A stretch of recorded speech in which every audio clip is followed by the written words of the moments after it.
Sobrang malaking tulong para kay Tanggol ang pagsiwalat ni Olivia tungkol sa pagkatao ng pamilyang Guerrero, lalo na ito kay Roberto, dahil dito si Tanggol na ang hawak ng buong Maynila.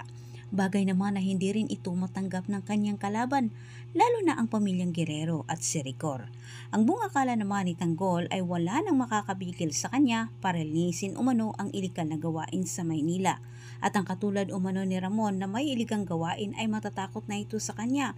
Ngunit hindi batid ni Tanggol na mas lalong gumulo ang kanyang mundong ginagalawan at higit sa lahat dumami pa ang kanyang kalaban.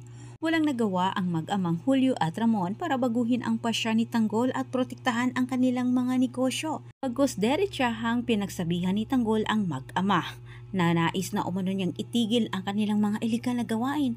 Pero sa kabilang banda, naghihirap na din ang pamilyang Guerrero samantala itong si Tanggol ay mas lalong yumayaman. Ngunit itong si Gustavo ay nagmamatigas pa rin, ayaw pa nitong bawiin ang mga ari-ari ang nasa kay Marites ngayon.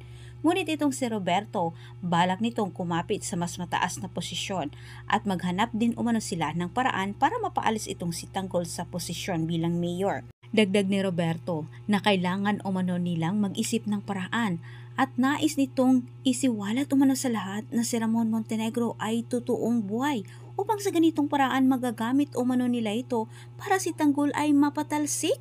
Subalit paano naman ito magagawa ni Roberto na ngayong si Tanggol na ang naupo sa munisipyo? Umisip din siya ng paraan para mapawalang sala umano ang kanyang ama. Tala sa kabilang banda, muling kinumpronta naman ni Ramon at Julio itong si Tanggol sa kanilang totoong motibo sa pagtakbo ni Tanggol. Ngunit ganun pa man ay hindi pa rin nagbabago ang isip ni Tanggol. Derechahang pinakiusapan ni Tanggol ang kanyang lolo at ama. Wika ni Tanggol, sino umano ang pipiliin ng dalawa, ang kanilang mga iligal negosyo o itong si Tanggol? Dahil si Tanggol ay handa umano niyang talikuran ang sarili niyang pamilya kung ipagpatuloy ng mga ito ang mga iligal na gawain. Dagdag pa ni Tanggol, ngayong nasa posisyon na umano siya ay matutulungan umano niya ang kanyang ama para ito ay mapawalang sala at malaya umanong makalabas kahit anong oras.